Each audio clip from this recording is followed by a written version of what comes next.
भगवान श्री कृष्ण का जन्मोत्सव देश में मनाया जाता है। साथियों, जब मुझे भगवान श्री कृष्ण याद आते हैं तो हम देख रहे हैं कि पूरे विश्व में आज युद्ध के तौर तरीके बदल रहे हैं।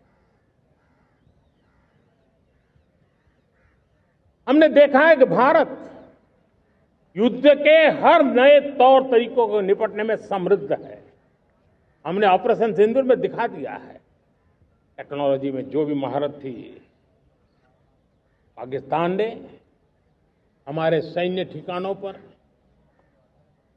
हमारे एयरबेस पर, हमारे संवेदनशील स्थानों पर, हमारे आस्था के केंद्रों पर, हमारे नागरिकों पर मिसाइल्स, ड्रोन अनगिनत मात्रा में उन्होंने वार किया। देश ने देखा है, लेकिन देश को सुरक्षित रखने के जो प्रयास पिछले 10 साल में हुए हैं, उस ताकत का परिणाम था कि उनके हर हमले को हमारे जाबाजों ने और हमारी टेक्नोलॉजी ने तिनके की तरह बिखेर दी।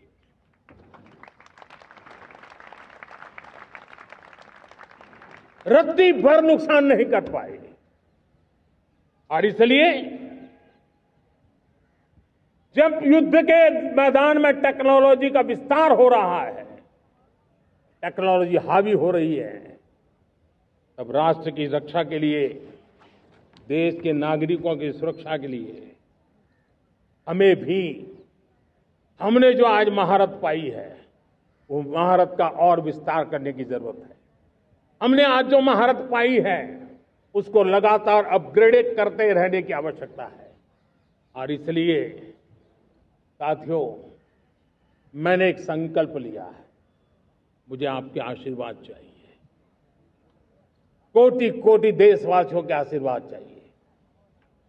क्योंकि समृद्धि कितनी ही क्यों न हो, अगर सुरक्षा के प्रति उदासीनता बरतते हैं तो समृद्धि भी किसी काम की नहीं रहती।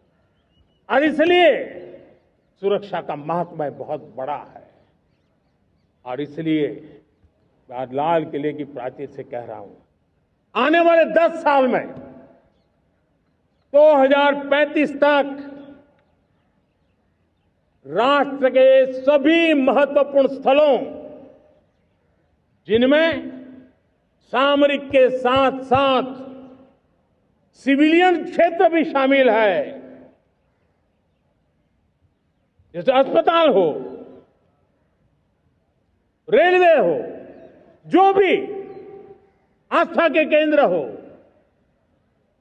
उन्हें टेक्नोलॉजी के नए प्लेटफॉर्म द्वारा पूरी तरह सुरक्षा का कवच दिया जाएगा। ये सुरक्षा का कवच लगातार विस्तार होता जाए, देश का हर नागरिक सुरक्षित महसूस करे। किसी भी प्रकार की टेक्नोलॉजी हम पर वार करने आ जाए, हमारी टेक्नोलॉजी उससे बेहतर सिद्ध हो। और इसलिए आने वाले 10 साल 2035 तक मैं ये राष्ट्रीय सुरक्षा कवच का विस्तार करना चाहता हूं, मजबूती देना चाहता हूं, आधुनिक बनाना चाहता हूं। और इसलिए भगवान श्री कृष्ण से प्रेरणा पाकर के हमने श्री कृष्ण का जो सुदर्शन चक्र था, उस सुदर्शन चक्र की राह को चुना है।